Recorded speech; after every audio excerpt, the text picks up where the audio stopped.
It may be hard to believe, but it has been 3 years since we first saw this video of Vladimir Putin announcing a special military operation into Ukraine.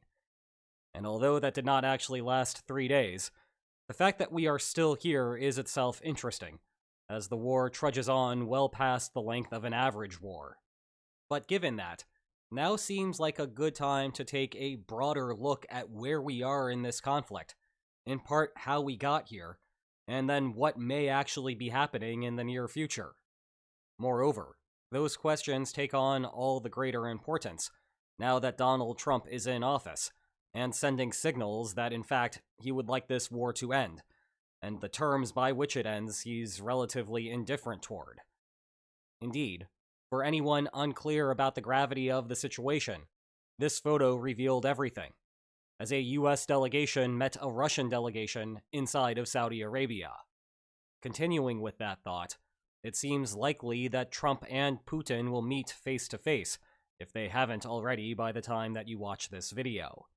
However, and I cannot repeat this enough, there is a huge difference between concepts of a peace plan and a fully realized peace, which is all the more reason why we need to take a view of this war from 30,000 feet, which we will accomplish today. Specifically, we are going to focus on 4 points here. We will begin with an exploration of why war is relatively rare on the international stage, all things considered. Then we'll get a little bit more focused and take a look at the Russia-Ukraine war specifically. And rather than looking at why it started, the important question for right now is why it is still ongoing. We'll look at a variety of answers there, some plausible and some less plausible. Third, we will switch back to the wide lens and look at how wars end, broadly speaking, before narrowing ourselves down again to this specific war and looking at least the concepts of a peace plan and the problems that come along with it. You might have already noticed that this video feels a little bit different. Well, that is because it is. We're not going to be doing my traditional style of presentation today. Instead, we're going to be borrowing from what my traditional job looks like. Every now and then, I have to do some sort of briefing or presentation to a real-life audience. And, well, given the current situation in the world, the best topic to talk about is the end of the war, or at least the potential of a peace plan. As a consequence, I have been giving this presentation in real life a bunch, and I thought it would be useful for you to see it as well. And it turns out that in normal briefings, you tend to not get the multimedia experience, featuring videos like what you see now, or my preferred Ken Burns-style animations. It makes the people in the room dizzy, and they love to complain about it. So for those of you who enjoy a good Australian PowerPoint presentation about military affairs, rejoice, because that is what you are getting today.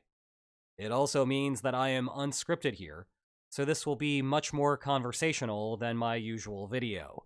And, last point here, you may have seen these topics before in various different videos on this channel, but rather than getting one puzzle piece at a time, I want to try to put all of them together so you get the bigger picture.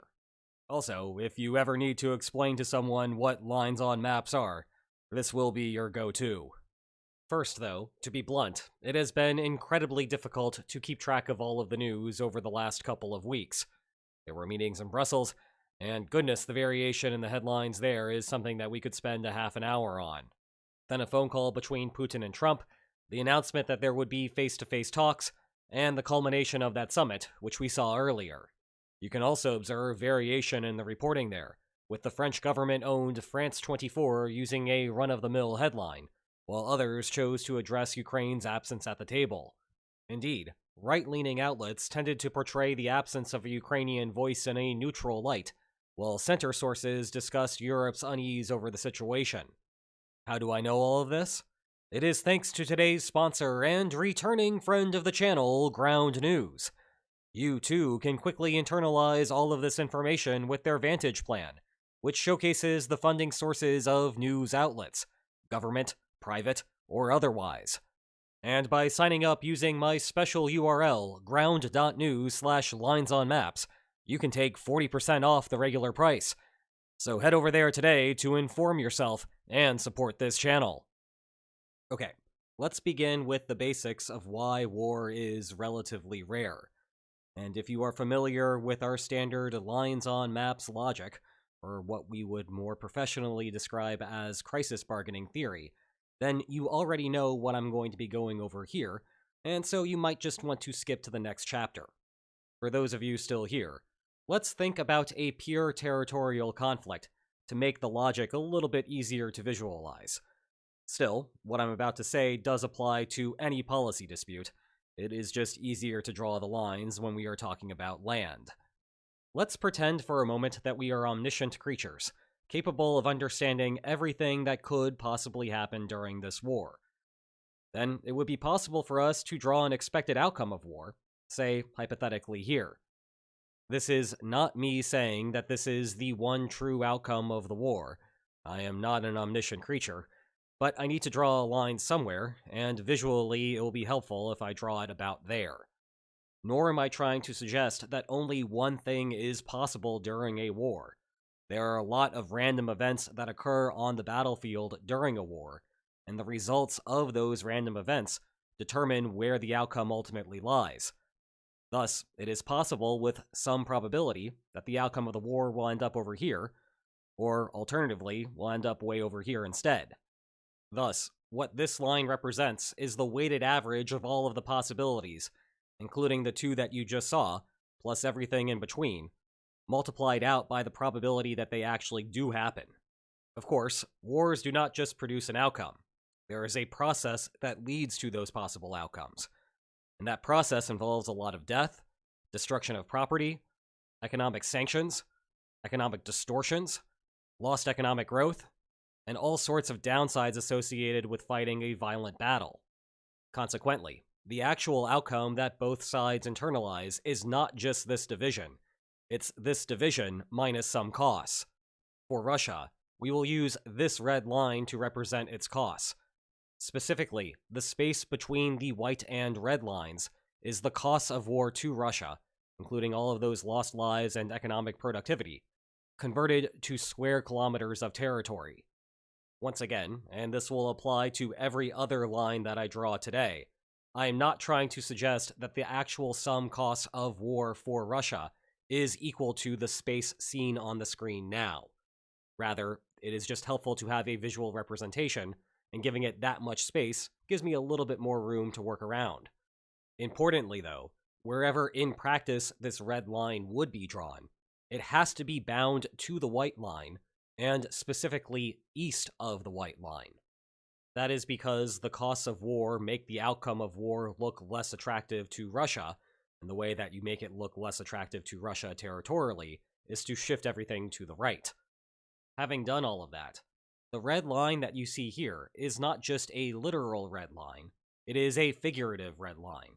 It is the minimum that Russia must receive in any sort of negotiated settlement to prefer that settlement to continuing the war. That is because if you drew a ceasefire line east of the red line, if Russia rejected it and fought instead, the outcome of the war would be drawn in expectation to where the white line is.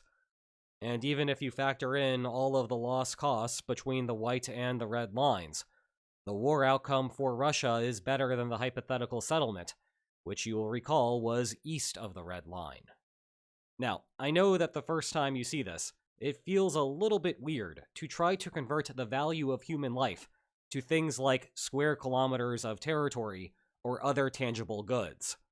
To wit, I suspect if you go into the comments section below and delve deep enough, you will find someone who is completely flabbergasted by the suggestion that I would even think about things in this manner.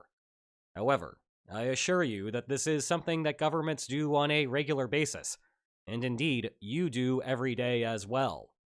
The United States government, for example, values every American life at $10 million. In other words, if there is some sort of policy change that will save 3 lives, then the cost of that policy change must be less than $30 million. If it is, the government will implement it.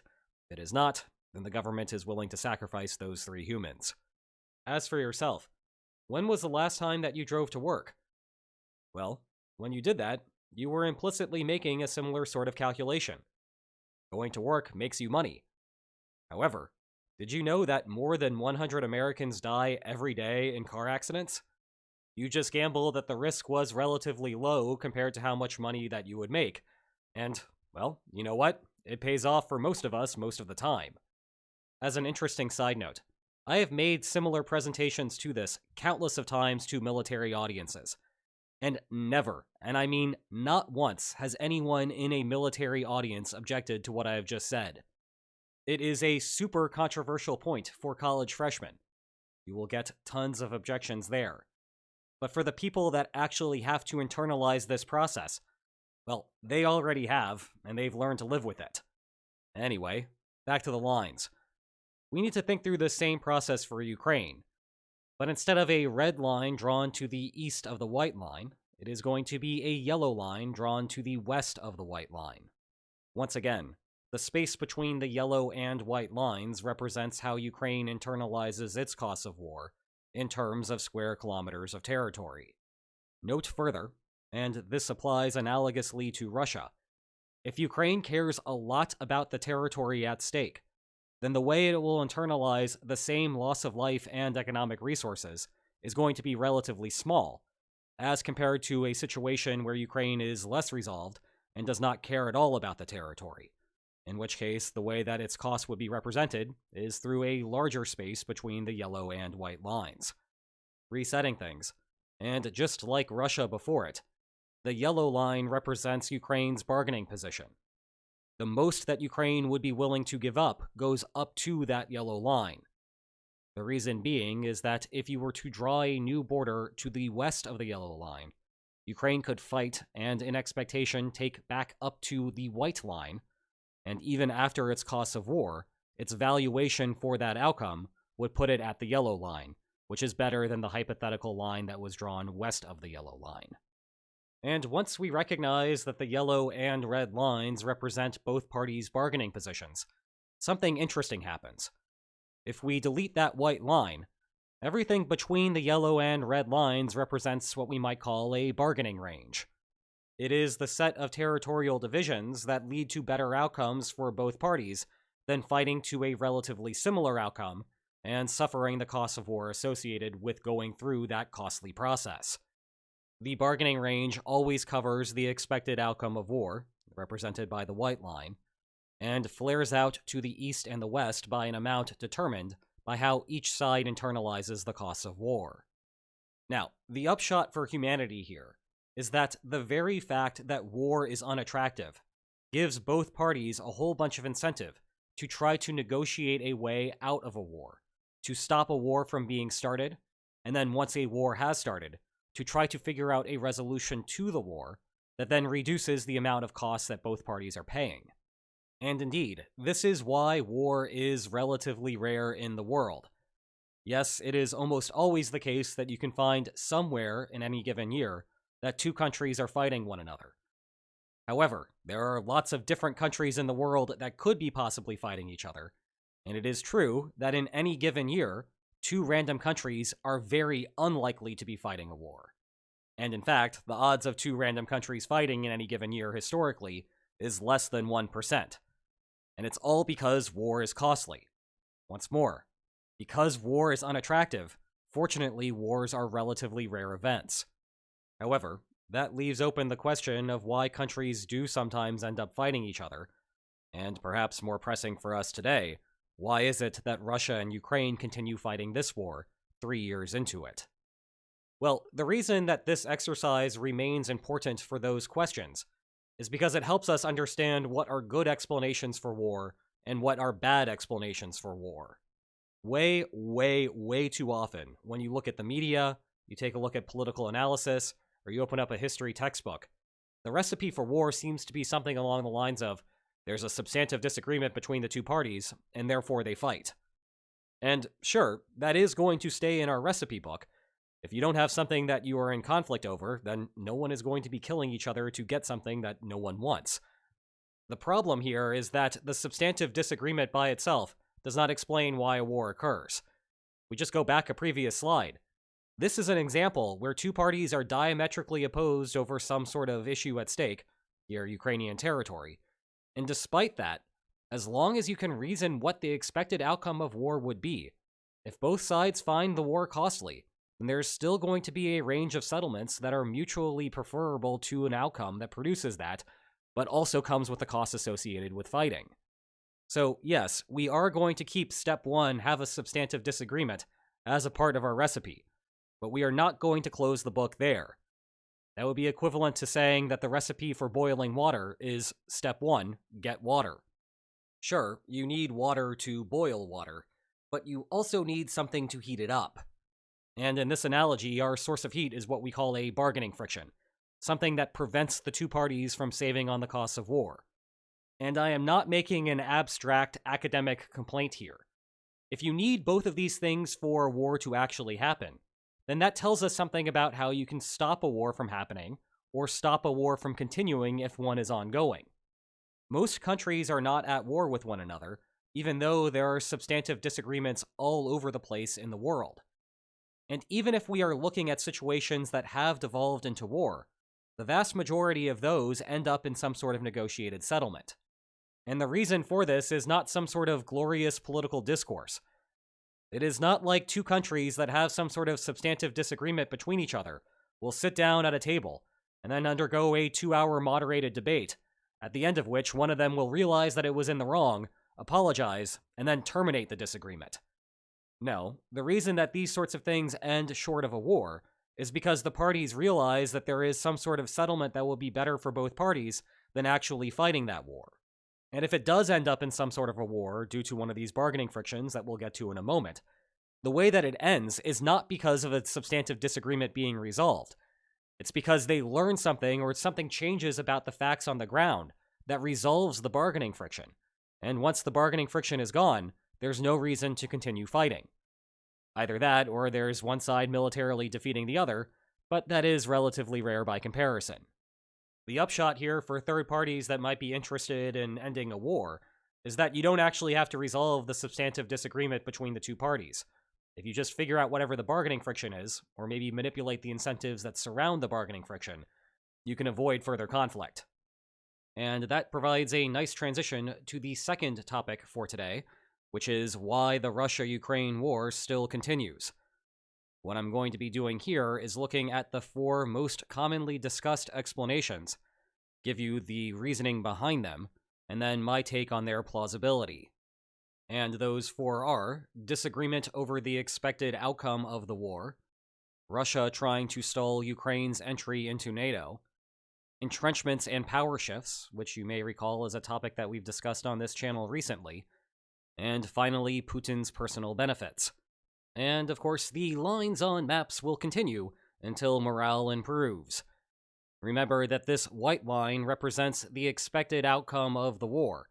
If we had full information, and we knew everything that could possibly happen over the course of the war, we could average out all of those different probabilities and weigh them according to the outcomes that they are associated with. Then that produces the white line in expectation. Now, you might recall that when I first introduced this expected outcome line, I described it as a good exercise for an omniscient creature, someone who knows everything about the world and can work through all of the different possibilities of things that could happen over the course of a war. In contrast, you and I are not omniscient creatures, and as a consequence, that is why I have stressed that this is just some hypothetical line that I drew on a map for convenience and visualization purposes, because I myself can't draw this line properly. In contrast, again, intelligence organizations are better at thinking through these sorts of processes. But they too are not perfect, and if there is a disagreement over where the expected outcome line might be, perhaps because each intelligence organization has private information about how the war might play out, they might know something about their own militaries that the other side doesn't know, or, thinking about this in terms of the start of the war, Ukraine might know something about the quality of Russian forces that the Kremlin doesn't know. Regardless of how that comes about, this is going to create a problem. Well, very plausibly, maybe the intelligence organizations have different expectations, or to visualize it, something like this, where Russia believes that the expected outcome of the war is far west of what Ukraine's expectation looks like.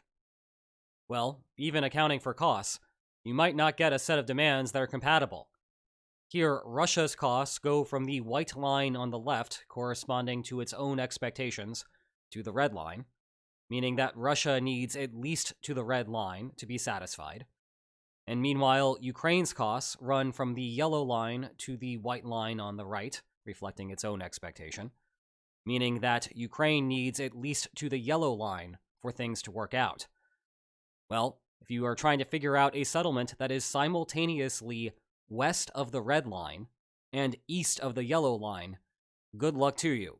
That's just not physically possible. Now, for clarity, just because there is a difference in expectations does not mean that negotiations are doomed. For example, if there's a difference in expectations but it is not as extreme, well, here you could have compatible demands be met. So it is not simply that a bargaining friction exists that dooms negotiations, and this will be important for later. It is also the extent to which that bargaining friction exists as it relates to the other incentives on the ground. Here, for example, how costly the two parties view war. In terms of the plausibility of this particular mechanism causing continued conflict between Ukraine and Russia, yeah, I think it is a reasonable case. For me personally, I still do not have a good sense of what is happening right now with long-run prospects of Western aid.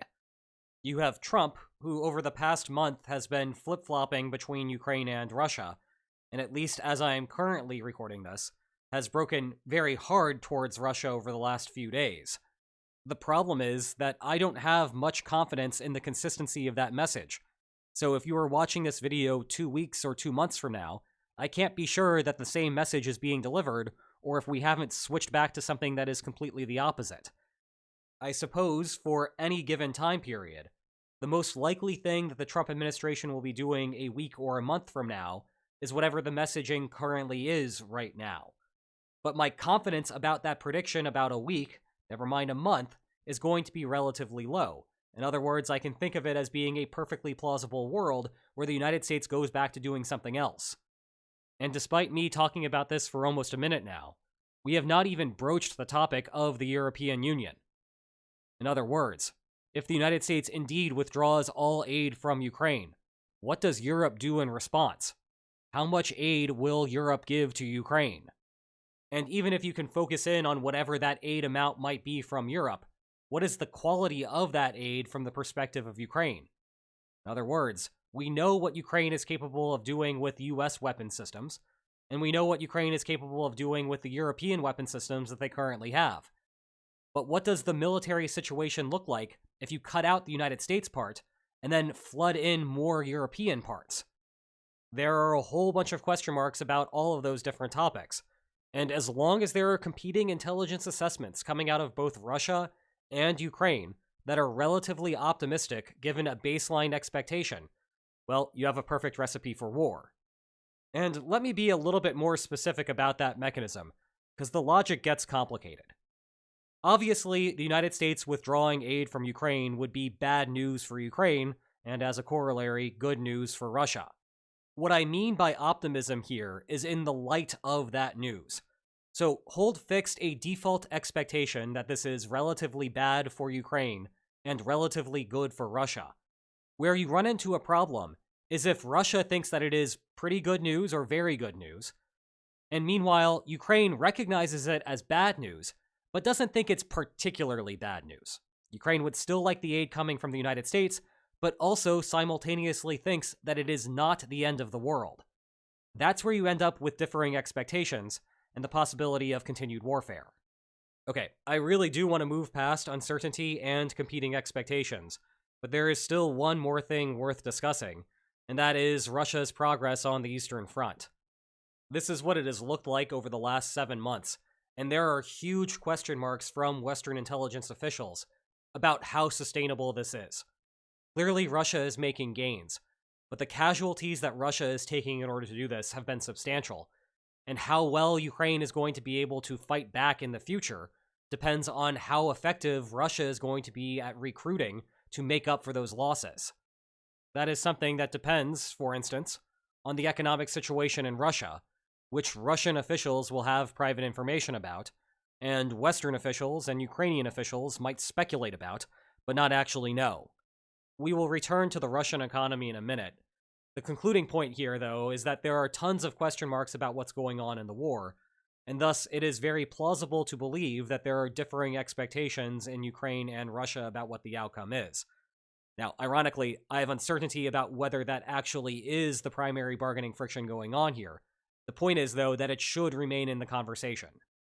And continuing the conversation, it's time to move on to stalling Ukrainian entry into NATO as a possible mechanism for the war. Fortunately, this one should be a shorter conversation, because while it is theoretically reasonable, it is also substantively implausible at this point. Let's start with the theory part. In short, Russia likes being able to exert control over Ukrainian politics, and I'm not just talking about over the last 3 years, or even since 2014, or even since Ukrainian independence following the end of the Soviet Union. I'm talking about way further back than even that. If Ukraine had NATO membership, then that would give Ukraine Article 5 coverage, which says that an attack on one country is an attack on all countries. And thus, if Ukraine were to fight back against Russian domestic political influence in the country, resist it, and then Russia try to fight back in response militarily, then Ukraine would get the benefit of NATO protection. NATO would come in and step in to try to defend Ukraine from Russia, which, rolling back everything, makes it much more difficult for Russia to be able to leverage the threat to use the military to coerce Ukraine to change its domestic politics. In terms of how that gets us to a war, Russia might want to invade Ukraine to prevent Ukraine from going through the membership accession process. NATO has a rule that says that incoming members must resolve all ongoing territorial disputes before they get final approval. Thus, Russia invades, the territorial conflicts flare up, Ukraine can't join NATO. It's basically the same story as the Georgia War in 2008. To illustrate, suppose that this is the outcome of a war if Russia fights to a military end right now. Well, in our previous discussions of lines on maps, we've only been thinking about that as a snapshot in time. But in practice, the balance of power between the two actors might change. Most important for us here, if Ukraine has NATO protection and Article 5 coverage, then perhaps the post-NATO war outcome, should Ukraine and Russia come to blows, moves all the way to over there. Again, these are all hypothetical lines, but the point is that the difference between what today's outcome of war might look like compared to a future outcome of war should Ukraine have NATO protection, those two things could be vastly different. And if that is the case, then the outcome that Russia might obtain from a war today may be much better than what it expects to be able to get in the long run if it can maximally coerce Ukraine under NATO protection. In terms of substantive plausibility, though, we begin to run into some problems. War in this context is only sensible insofar as you believe that continued progress on the ground, or at least continued disruption on the ground, has a tangible effect on the timeline to Ukraine's entry into NATO. The thing is, though, that NATO countries are extremely reluctant to budge on the position of no ongoing territorial disputes as a prerequisite for entry. And I am not just talking about active firefights here. The no ongoing territorial disputes clause covers substantive disagreements. In other words, Russia does not need to be actively bombing Ukrainian territory for that clause to have an effect. Obviously, undergoing active bombing operations is going to exacerbate things, but it is not necessary. The sheer fact that the Kremlin has a substantive policy that differs from Ukraine's policy on where to draw the line between the two countries is enough to sink Ukrainian NATO membership. And you see this reflected in how Turkey and Hungary have been vocally against Ukrainian membership for years now, which is relevant because you need unanimity to be able to get a new member into NATO. For a while, although this was a bit under the media radar, you would hear similar sorts of concerns from, say, the United States and Germany, that again, as long as there are ongoing territorial disputes, they don't want to have Ukraine in NATO either.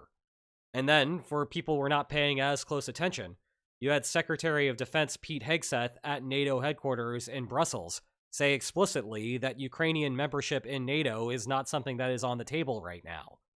Again, this got a ton of media attention, but it wasn't anything new. This has been the underlying policy and discussions within NATO for a long period of time now. Of course, Ukraine and NATO are continuing to discuss what long-term membership might look like, But all of that is contingent on this being settled between Ukraine and Russia, which, at least in the short and medium term, is not something that's plausible. And that is why this is not as plausible of an explanation for the war's continuation. Maybe it has some sort of causal leverage over why the war began, but the continuation of the war right now is not having a tangible effect on Ukraine's timeline on entry into NATO. And just to drive that point home, we talked about Georgia a moment ago. How long did the war between Russia and Georgia last? It was only 16 days, not 3 years. And the reason it only needed to be 16 days is because Russia only needed 16 days to flare up the territorial conflict between Georgia and Russia, which thereby prevented Georgia's entry into NATO. Well, here we are 16 years later. And how much discussion do you hear about Georgia joining NATO? All it took was 16 days to quash that. And while perhaps the situation with Ukraine might be more complicated, it doesn't take 3 years of war to quash Ukraine's entry into NATO. Moving on. Third on the list is the problem that comes with entrenchments and power shifts. I am going to keep this one the shortest because it is a recurring topic across my channels. But the main point is going back to this graph from before and trying to understand what exactly is going on here. Well, like we talked about a few minutes ago, part of that is because Russia is throwing a ton of manpower, and, quite frankly, lives, into trying to advance along the Eastern Front. And indeed, they are making that progress, with hundreds of square kilometers taken per month each month over the last 7 months. At the same time, though, it is worth asking why Russia is willing to do this. And the major part of the answer there is that the Kremlin thinks that there is an opportunity, all because of what we see on the screen here. Or, more accurately, the lack of things like this. Way back in the summer of 2023, Ukraine made a gamble to go on the offensive, and thus dumped a ton of resources into building offensive units, and spending less time trying to build defensive entrenchments like the one that you see here. It is a gamble that did not ultimately pay off, ironically because Russia had spent the previous half year developing its own set of fortifications, which did indeed hold up. And now Russia has been punching back for more than a year, successfully moving the front lines. To be clear, it's not a disaster for Ukraine. Going back to these numbers, all told, this accumulation over 7 months is still less than 0.5% of the total Ukrainian territory. But it is still not what Ukraine would like to be doing, namely having defensive fortifications, holding a front line, keeping it steady, and causing deeper casualties by Russia going into the front lines, not succeeding, and repeating that process over and over again. The thing is, though, until Ukraine can establish a defensive line somewhere, even if it is not along the current line of control, there's going to be a bargaining problem in terms of trying to resolve the conflict, and not in a way that's favorable to Ukraine. Let's go back to the map. Again, think about this white line as representing what the expected outcome of the war would be if the war continues today to a military conclusion. Again, I don't know where that is, but I can tell you that if Ukraine has time to build trenches, the expected outcome of a war, if it were to be fought later following Ukraine having trenches established, would look maybe something like this. Regardless of where exactly it is, it's definitely going to be to the right of today's war outcome expectation. And thus, Russia will either reject a ceasefire proposal or not honor it after it has been signed, precisely because Ukraine will become empowered by doing so, and Russia does not want to have to restart the conflict or renegotiate terms under circumstances where Ukraine is more powerful. It is the same sort of mechanism as Ukrainian entry into NATO, where Russia calculates that fighting a war today, before a shift in the balance of power, will result in an outcome, even net its costs, that is better than whatever the best it can hope for in a negotiated settlement later, once Ukraine is in better bargaining position. As you may have gathered, I think that this explanation for why the war continues is plausible. And if we go to what is often described as a historical analog, the Korean War, you get a further understanding about why that one was able to be settled when it was, and why it's more difficult to settle things now between Russia and Ukraine. North and South Korea settled after a long period of relative stalemate on the ground, where both sides were barely making any real moves, and entrenchments were naturally forming as a consequence of the static line of control. As a result, The construction of the demilitarized zone did not result in a shift in the balance of power that was unfavorable to one party or the other. It was just reinforcing the status quo. One more note about this mechanism. There's an alternative narrative that if Russia is given the chance to rebuild via a ceasefire, then Russia will come back later and stronger. In other words, today's war outcome on the right is what happens if Russia and Ukraine continue to fight. But if Ukraine pauses for any moment, then Russia will rebuild and the expected outcome thereafter will be significantly further to the west once a war restarts. Although I do not want to fully adjudicate that argument right now, there are a couple of reasons to be skeptical. First, Russia is the one with the initiative in this moment, and as long as Russia has the initiative, it is unclear why Russia would be the one who benefits from a timeout. Second, Ukraine is fully capable of rearming in the interim as well, and importantly, they can build those fortifications that we just talked about. It is also true that Europe needs time to rebuild its military-industrial base, and Ukraine would benefit from that in the long run.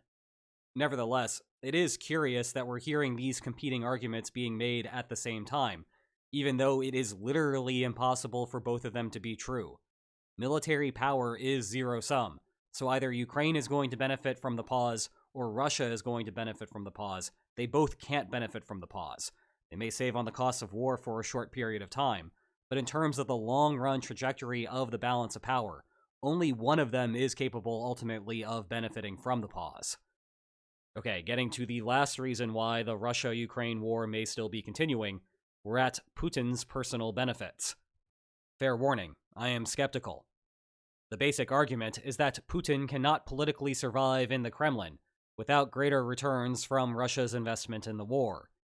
In other words, Russia has experienced so much loss of life in Ukraine that if all the Kremlin can show for it are perhaps 2 full oblasts and portions of 2 other oblasts, there will be so much ammunition for resistance groups and opposition groups that Putin will ultimately fall. Now, you do not need that extreme of an interpretation for this to cause a problem. There just has to be a significant difference in Putin's political survival chances, given a ceasefire at the relative balance of power today, versus what he might be able to randomly get if he continues to fight, knowing that there is a downside risk that things might turn bad for Russia and Putin will be in an even worse position. Line-wise, this argument cheats on the idea that war is costly. That is definitely true at the country level. People aren't magically coming back to life as a consequence of a war being fought, nor is money magically being created. Well, technically you can print more money, and Russia is certainly doing that, but the value that underlies those dollars or rubles is not going to magically appear out of thin air. Such is life when bombs are being produced and then bombs are subsequently being detonated. But what if war is not costly at the level of the person making the decision to actually fight or not? It turns out that such a situation, perhaps surprisingly, still leaves open room for negotiation. Remember, Russia's costs for war are represented by the space between the white and the red lines.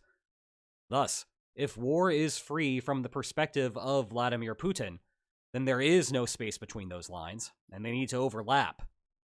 But Russia's red line remains, well, its red line, and you'll notice that there are compatible agreements here. Remember, Ukraine needs something east of the yellow line, and Russia needs something west of the red line, and those demands are currently compatible. Perhaps even more surprisingly, if war not only is free for a leader, but provides personal benefits like what we were suggesting a moment ago, it is still possible that a deal can be done. It just can't be the case that that red line is drifting further and further away from the white line. Here, the direct benefit for Putin is the space between the red and the white lines, but this time because the red line has crossed the white line, it's no longer a cost, but a benefit. All we are seeing, though, is a collapsing of the bargaining range, but not a complete collapse of the bargaining range. There's still space there. It is less favorable to Ukraine, and ironically, even though this is Putin's personal benefits that are driving it, you think about this from the perspective of an average Russian, this bargaining range looks better to them than maybe this one over here or this one even further back. However, the personal benefits cannot be too extreme. Again, small benefits are okay, but if you keep giving Putin more and more personal benefits for fighting, eventually they're going to exceed Ukraine's cost for war. At that point, we no longer have a mutually compatible bargaining range, and thus we have a theoretically plausible explanation for war. But theory and practice are different beasts. To be blunt, I think that this is a misreading of the situation. The political risks to the Kremlin in 2025 look very different as compared to, say, September of 2022, when you'll recall that Russia engaged in a mobilization effort. At the time, things were looking very bad for Russia. Ukraine was on the offensive, and it wasn't clear whether Russia was going to be able to stop it. As a result, settling under the military situation of September 2022 may have been politically risky indeed for the Kremlin. And, ironically enough, the way that the Kremlin fought back against that was to take a politically risky step. As the saying goes, though, desperate times call for desperate measures, and here it appears to have paid off for the Kremlin. The mobilization efforts were pivotal to stopping the Ukrainian offensive, eventually.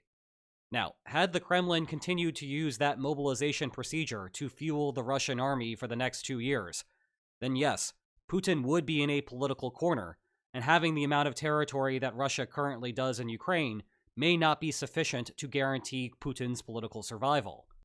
But precisely because the mobilization procedures were so unpopular, the Kremlin quickly switched to voluntary contracts. In other words, those that are joining the Russian forces now are being offered competitive wages, even holding fixed the risk premium associated with joining an army, being sent to Ukraine, and likely being either dismembered or killed. To fall back to that same cliche, desperate times call for desperate measures, and poor people in Russia may be willing to sign up for incredibly large sums of money from their perspective, even if they know that they might not return, because at least they'll be able to provide for their family even in their death. In any case, because this has become essentially a business operation, we don't really see a public outcry for compensation due to some sort of deficit of national pride. In fact, because of competitive wage pressures coming from the Ministry of Defense, a lot of average Russians are benefiting from the war being fought. And I'm not just talking about those that are going to Ukraine. Russians who are staying behind and working in factories are also making a killing. Rather, the more serious threat to the regime right now is coming from the oligarch class, who are the ones that are paying for the war one way or another, either via higher taxes or implicitly because they are unable to trade with the West. They just want the war to be over, and as long as the war continues, then they are the ones that could cause political problems for the Kremlin. But if the war ends tomorrow, that is no longer a concern. And as a result, I am skeptical that Putin's personal benefits are what's driving the war to continue. Now we can move on to the third major topic of conversation for today, which is how wars end. And you may remember that I previewed at least part of this when we first looked at the recipe for war. That had 2 steps. 1, a substantive disagreement between the 2 parties, and 2, a bargaining friction that prevents the parties from reaching an agreement that would save them the costs of war. Well, thinking about war termination, there's an easy way and a hard way to do that, especially if you're thinking about this from the perspective of a third party who may be interested in manipulating the conflict incentives. The easy way recognizes that both of these conditions are necessary for a war to occur. As a result, if you attack the bargaining friction and eliminate it, then there's no need for the parties to continue fighting. They won't necessarily agree on what the world should look like, but the costs of war will remain paramount, and they can negotiate a resolution based off of trying to avoid those costs. Now, I call this the easy way, because if you resolve the bargaining friction, the parties will naturally want to terminate the conflict on their own. Sometimes, the course of the war itself will naturally resolve the bargaining friction, which means third parties, in theory, can just step back and wait for that to happen. On the other hand, third parties might be impatient, and at that point, if they want to help try to resolve the conflict, they need to figure out what the underlying bargaining friction is that's preventing the parties from resolving the conflict on their own, and then do something to try to manipulate that bargaining friction. Sometimes this is feasible, other times it is more difficult. Either way, you still have to identify the bargaining friction, and that's why we spent the last section trying to go through the possibilities as it relates to the current war between Russia and Ukraine. And you'll remember that we left with two plausible possibilities. So let's go through both of those and try to understand how you might resolve a bargaining friction in the middle of a war that meets those sorts of conditions. Well, possibility number one was differing expectations about what the outcome of the war would be, and the private information that might come along when there is uncertainty over the expected outcome. For this type of bargaining friction, the way that the war ends is if the parties converge on their expectations. At that point, once they are in agreement, the costs of the war again take over. If you think back to the brief narrative I gave you about the Korean War, that got settled when there was a converged expectation that the front lines were not going to be moving much anymore, and if they kept on fighting, they would basically be achieving the same sort of thing. Well, there's no uncertainty about what the outcome of the war is going to produce, so you might as well settle and stop the killing. However, getting to that point can take a long time, in part because communicating your private information is not so simple. Yes, I am still describing this as the easy way to end a conflict, but no conflict ultimately is easy in an objective sense to end. Actually, you probably already have a good sense about why it's so difficult to communicate private information under these circumstances. Think about everything that has gone on in this war as it relates to the red lines that Russia has. And I'm not referring to the literal red lines on maps. I'm talking about the figurative things that the Kremlin claims. That if the West or Ukraine does such and such, that will be a red line for the Kremlin, and Moscow will respond with harsh countermeasures. It turns out that trying to communicate such things comes with a credibility problem, which, again, is something that the Kremlin is intimately familiar with. In short, talk is cheap. If you make a threat and the opponent believes it, they will buckle to your demands, and you will get something very good for yourself at no direct cost. But precisely because you get a good outcome for free, alternative versions of you, who are less resolved, who perceive the costs of war to be higher, and have less military capacity to follow through on the threats, still want to issue the same type of threat. Why? Well, if the other side buckles to your demands, you don't actually pay those costs or incur the risks that come along with following through on the threat. Consequently, the incentive is to make those types of cheap talk declarations, regardless of whether you are strong or weak, resolved or unresolved, or have high costs or low costs. As a consequence of that, under most circumstances, opponents should not infer anything from those types of messages being sent. Hence the cliche from this channel, don't listen to what leaders say, watch what they do. Actual actions incur costs and entail some risks. As a result, it is harder, though still not impossible, for those less resolved and less powerful types to bluff in the same way. And this is not just an issue for Russia, it's also a problem for Europe. When you hear Western leaders say, "We are in this until the end," it is not inherently believable from the Kremlin's perspective either. As a result, if this is the underlying bargaining problem that's prolonging the war, it is not the type of thing that can be resolved in the short run. Rather, Europe's credibility is something that needs to be demonstrated in the long run. That Europe does follow through on commitments to increase aid funding to Ukraine, and to make the underlying investments that are necessary for Europe to boost materiel production. At that point, the Kremlin will see the demonstrated commitment, perhaps update its information that Europe is there for the long haul, and then reduce its own demands. Taking a trip across the Atlantic, it seems like we might actually be making negative progress here.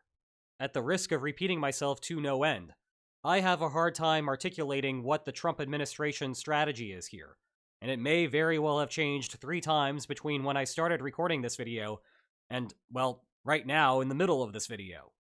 That is not a good recipe for trying to resolve the Kremlin's underlying beliefs about the relative distribution of power in the long run between the two sides.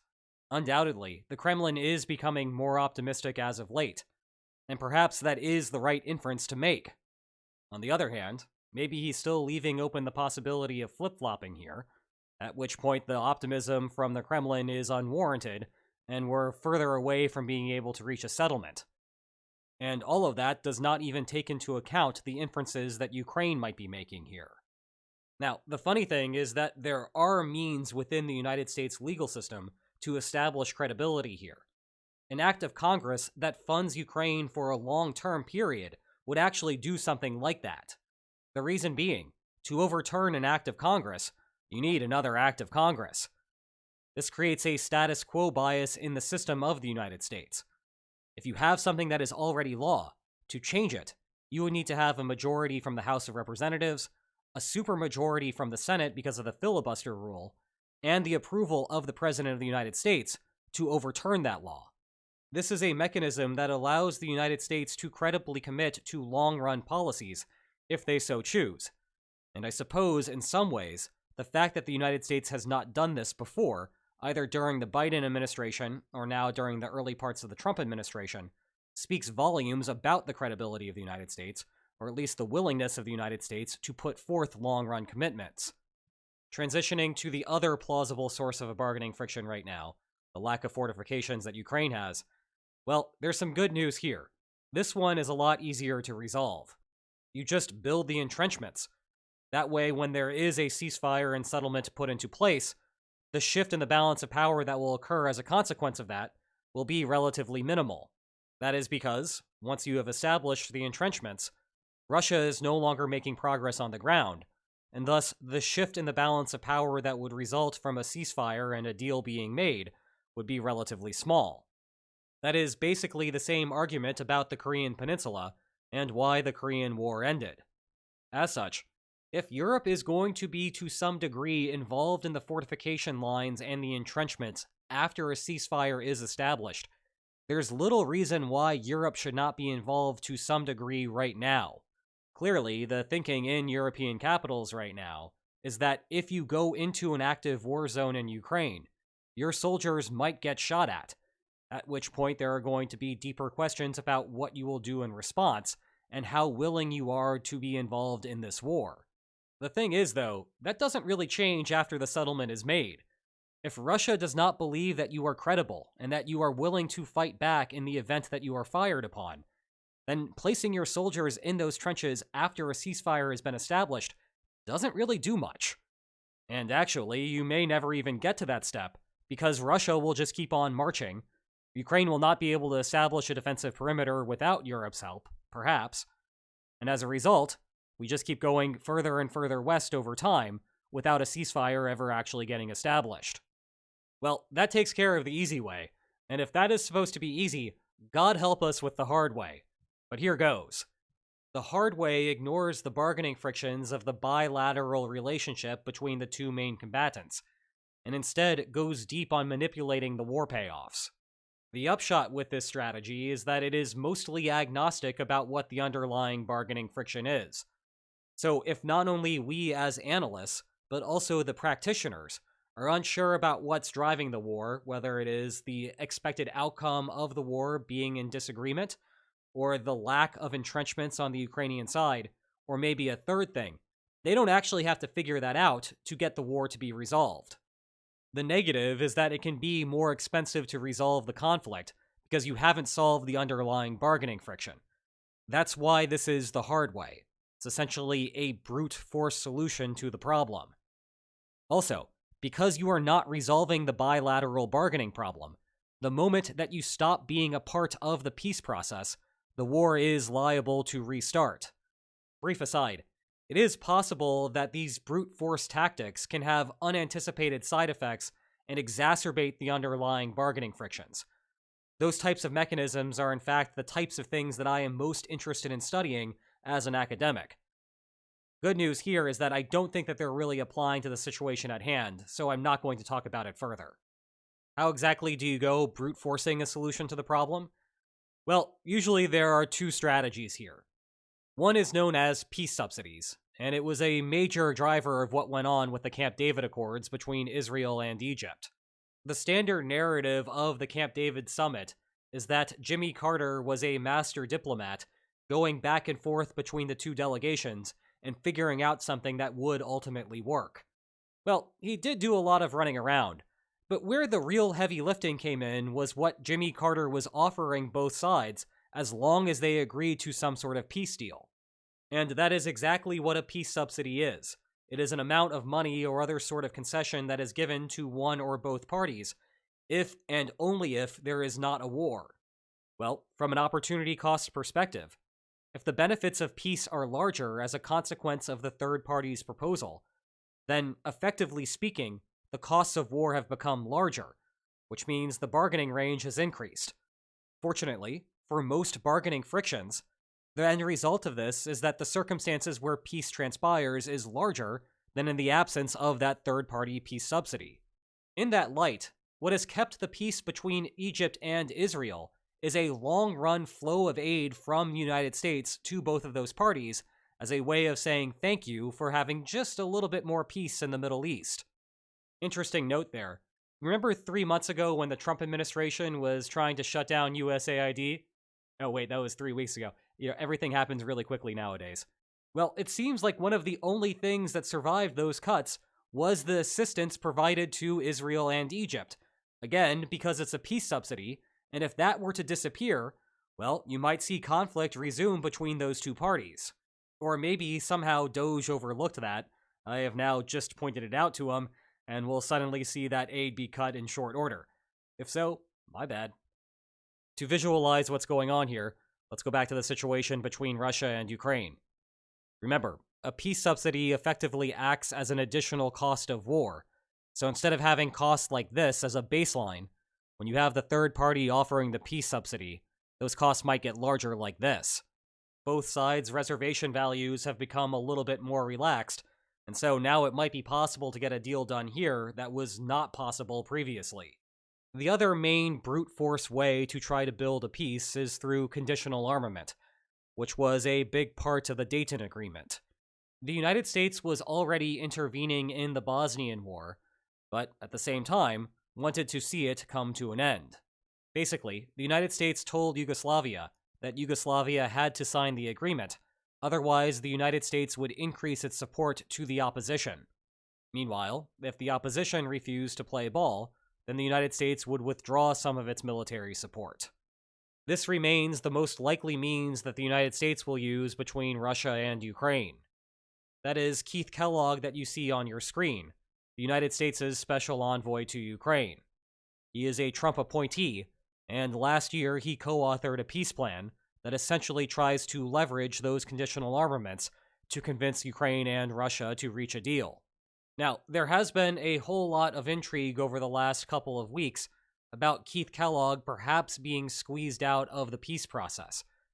But for now, this is the only thing that we have to go on. The Trump administration hasn't really detailed any other alternative mechanism to enforce the peace. Thus, until we hear differently, the plan is, if Russia does not sign on, the United States will massively ramp up aid to Ukraine, and meanwhile, if Ukraine does not sign on, then the United States will abandon Ukraine. To visualize what's going on here, let's use uncertainty over the outcome of the war as the bargaining friction. The logic works relatively similarly if the bargaining friction were about Ukrainian entrenchments, but let's just do only one of these. So in this visualization, Russia thinks that it is likely to win a whole lot of Ukrainian territory, whereas Ukraine thinks that the more likely outcome is something moderate. And right now, there is a small level of support to Ukraine. Okay, let's isolate Russia's expectation for a moment and think about the red line that's associated with it. If the United States ramps up aid, what happens? Well, remember, the white line is the expected outcome, and the red line is tied to that white line going east of it. So if you increase aid massively, you shift Russia's expectations over, and with it, you shift its red line. As a result, if Russia thinks it is on relatively firm ground given the status quo, it doesn't matter if the United States is increasing aid massively like this. Russia feels obligated to settle under relatively favorable terms to Ukraine. Resetting things, let's look at Ukraine's perspective now. This yellow line represents its bottom line, and think about how it is going to move in the absence of US military aid. It is tied to that white line going west, and thus if you withdraw aid, the white line goes back, the yellow line with it, and now Ukraine becomes malleable as well.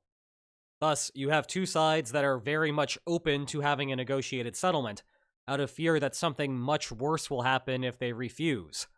And that takes us to the final topic for today, which is the set of problems that come along with trying to implement such a peace plan. Actually, I have a list of 5 of them. U.S. production limitations, U.S. political credibility of increasing aid, Russia's belief about U.S. credibility, how Europe will respond to all of this, and what's going to happen with the long-run enforcement of any peace plan. You may recall that we had a video on this topic not too long ago. Well, we'll get into greater depth today.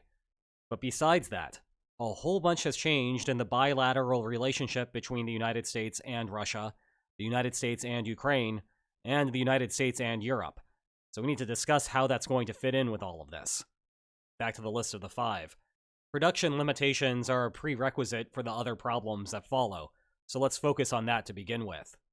The basic idea is that if you want to coerce Russia into an agreement that it might not otherwise be willing to, if it wasn't worried about US intervention, you actually have to be able to shift the line on your screen. Well, how much in terms of arms assistance do you have to give to meaningfully shift that line?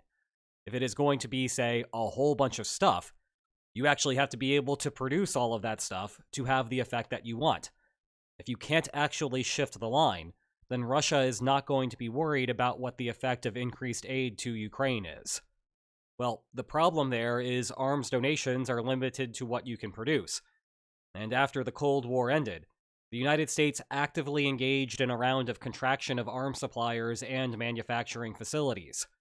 Indeed, at one point, the Department of Defense basically got all of the main military contractors that the United States had into a room and told them, look, there's not going to be as much funding in the future. You guys need to start merging together, otherwise some of you are going to go bankrupt.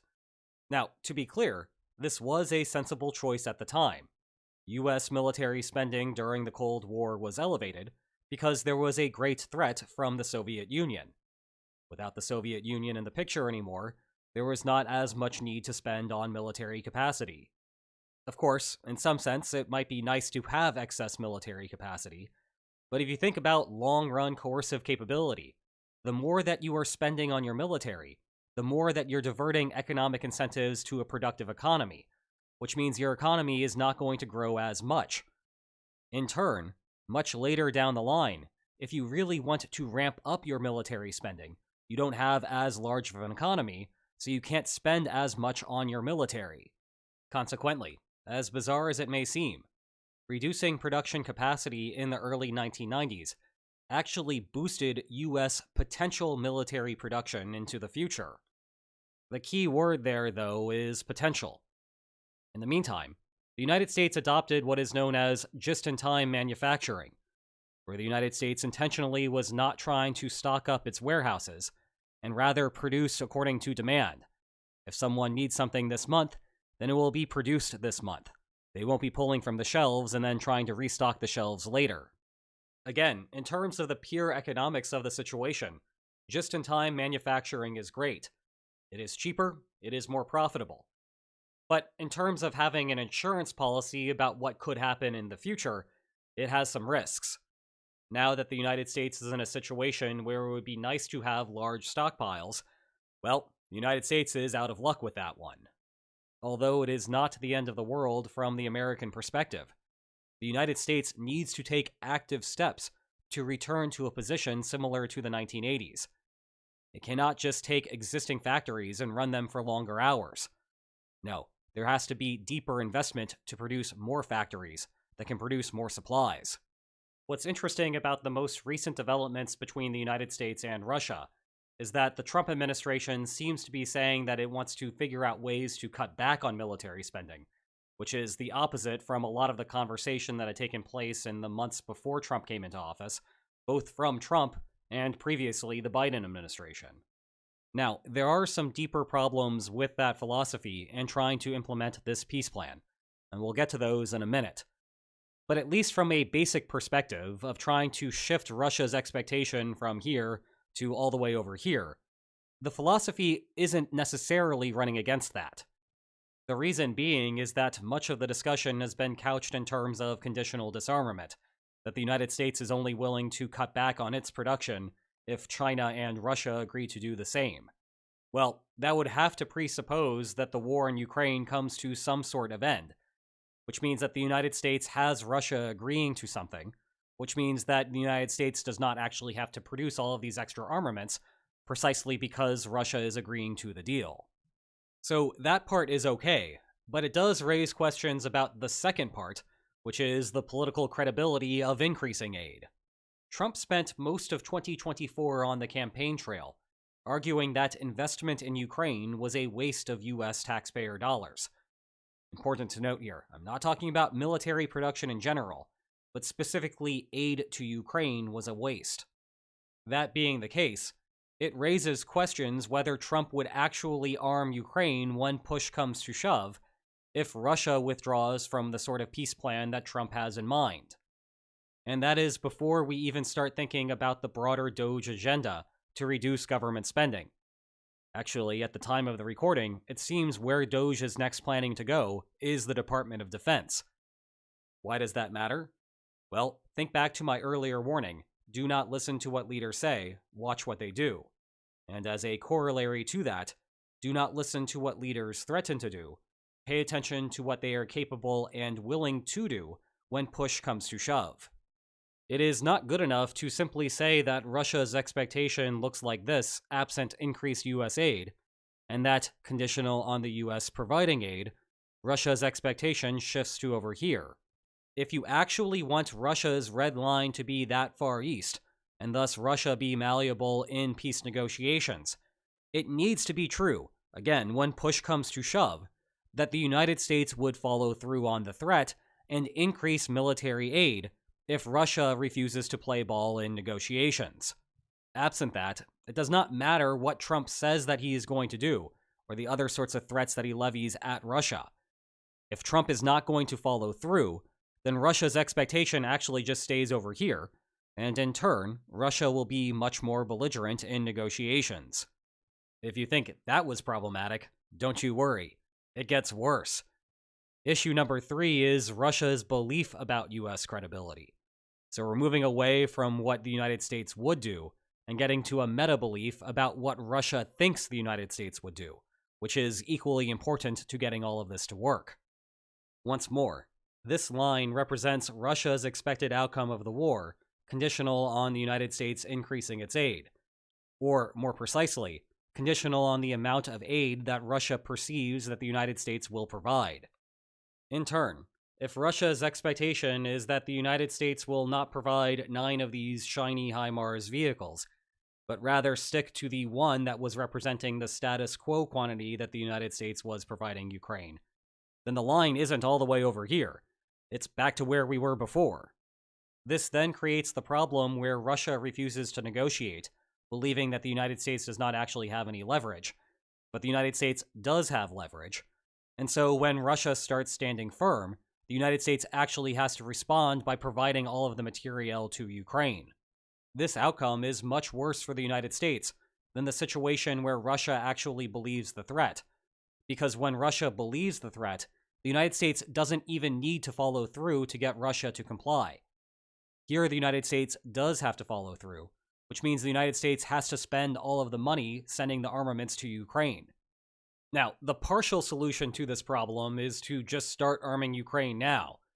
Unlike verbal threats, where you shouldn't listen to what leaders say, if you watch what they do, and they spend money on arming Ukraine, that conveys credibility that words cannot. Because if Trump really did not care at all about the situation, he might not even begin the process of increasing some amount of aid. Instead, we seem to be moving in almost the exact opposite direction, where the United States is either withdrawing or withholding aid to Ukraine, even before there is a real peace offer on the table. Consequently, the United States is losing leverage there. Now, this may ultimately amount to nothing. After all, if Ukraine is losing military aid, then now Ukraine is going to be more likely to buckle in any sort of peace negotiation.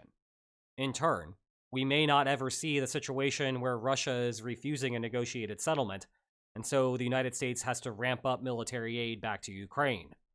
Nevertheless, there remains the background problem, where if the Trump administration 2 weeks from now decides to switch its stance and go a little bit harder on Russia and provide more assistance to Ukraine, It may not strike the Kremlin as being particularly credible if you're going back and forth like that.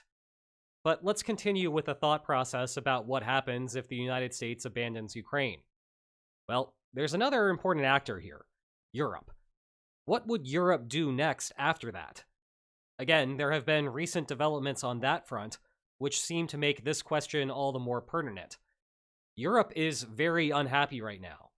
They've been shut out of bilateral talks between the United States and Russia. They've also been frustrated with Ukraine not being invited to those talks as well, even if Europe was not there. They have been convening political summits to try to figure out what Europe needs to do by itself if Europe is not going to have a literal or figurative seat at the table. And perhaps the most important part here, and something that we have not yet discussed, is the concerns that Europe has about where the line is going to be drawn. Let's go back to that situation where there is conditional military armament. When those threats are believed, you can get quite a large bargaining range. Here, because Ukraine is so scared about being cut from military aid, its yellow line is pretty far to the west, meaning that is the bottom line for Ukraine in a negotiated settlement.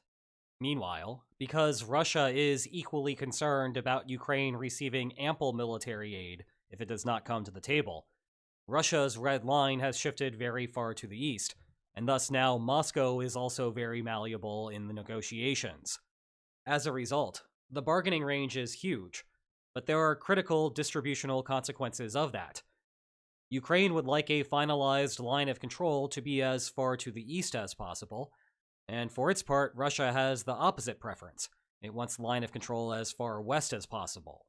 As of late, it seems that the Trump administration is willing to have the line of control be relatively far to the west, and perhaps not as dramatic as what I've drawn on the screen, but still very concerning to both Ukraine, and more important for the conversation right now, Europe.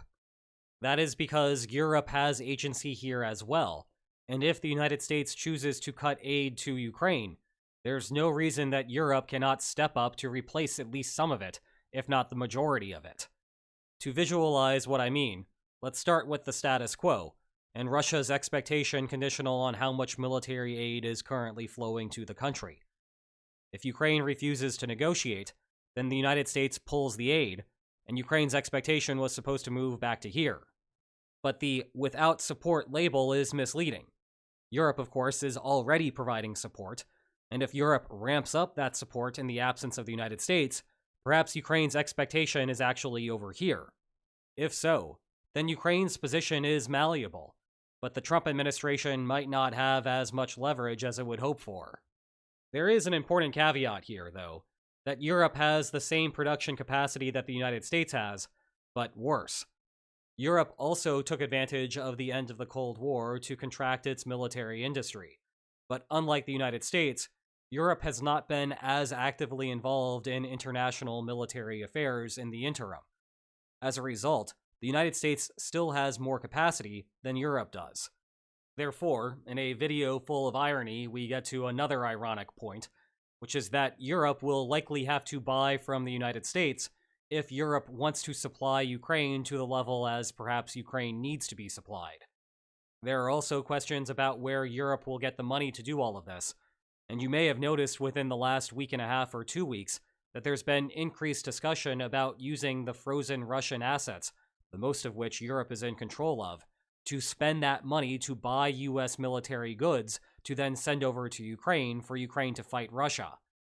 On one hand, this is going to make Trump very happy, at least in the short run, because it means Europe is spending money in the United States. That means that US businesses are doing well, and that is certainly something that Trump likes. Never mind that Trump really wants Europe to contribute more to defense. Remember that whole 2% of GDP thing. So it is possible that Trump has goaded Europe into doing exactly what Trump wants Europe to do. But on the other hand, there is a long-run problem here. You get a palpable feeling that Europe has grown extremely frustrated with the United States, and the Trump administration specifically, and now no longer views the United States as a 100% reliable partner. As a result, Europe's interest in investing in its own domestic production has massively increased, even in the last few weeks. In turn, Europe may only be interested in using the US military industry as a bridge until Europe can get its own factories running and achieve self-sufficiency. And yeah, Trump wants Europe to do more. But the best case scenario for the United States is that Europe is investing European money into the United States to help out with that. Instead, the Trump administration is driving Europe away from the United States, which may ultimately leave the United States in a weaker position on its own military footing. Last up are problems with long-run enforcement. As we have discussed earlier, wars basically never end in ideological agreement. They end when someone has been militarily defeated, or in the event of some sort of peace deal, war has done something, or third parties have done something, to resolve the bargaining friction between the two, or at least make the bargaining friction irrelevant. Regardless of whether the bargaining friction has been resolved, any sort of peace agreement between two actors has to, at some level, reflect the balance of power between the coalitions that are at war. Consequently, this raises the question of what happens if we are in a situation where the ceasefire is implemented, but Russia keeps building weapons, and Europe's shipments dry up. Well, visualizing the problem. Again, deals are a function of where the balance of power falls between the two. If, following a ceasefire, Russia keeps arming without a counterbalance from Ukraine or the West, what war would produce if war restarts slowly begins to creep westward. At that point, either the deal needs to be renegotiated, which means further concessions from Ukraine, or Russia is going to restart the war. Neither of those outcomes are good for the West. The upshot here is that Kellogg is cognizant of this problem and includes recommendations in the plan for long-run armament to Ukraine to enforce the peace wherever the peace is set up at. The flip side is that the political situation as it relates to the Trump administration seems to be going in the opposite direction. If the Trump administration views the end of the war as the end of the need to actually provide assistance, regardless of whatever Kellogg was saying in his peace plan, then we're going to run into trouble here.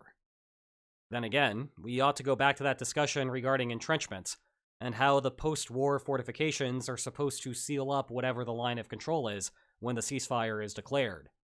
That, for the last time this video, may be putting more pressure on Europe to figure out the solution to this problem if the United States is trying to withdraw itself from the situation. Whew, we really have covered quite a bit of ground today, haven't we? I hope that you've enjoyed being in the trenches with me for it. War is a puzzle, and trying to understand everything that goes along with it, especially this particular war between Russia and Ukraine, well, that feels like it's a project for a dissertation. But more than 75 minutes later, there still is a simple step that can help keep you informed. All you have to do is go to ground.news/linesonmaps and sign up for Ground News' Vantage plan. You'll even get 40% off by doing so. It will not only keep you informed, but it sure does help this channel. And if you're looking for something after that, well, then I have good news on that front because I have 2 fantastic books about the war. Check the video description for more information about them. And if you enjoyed this marathon of a video, please like, share, and subscribe, and I will see you next time. Take care.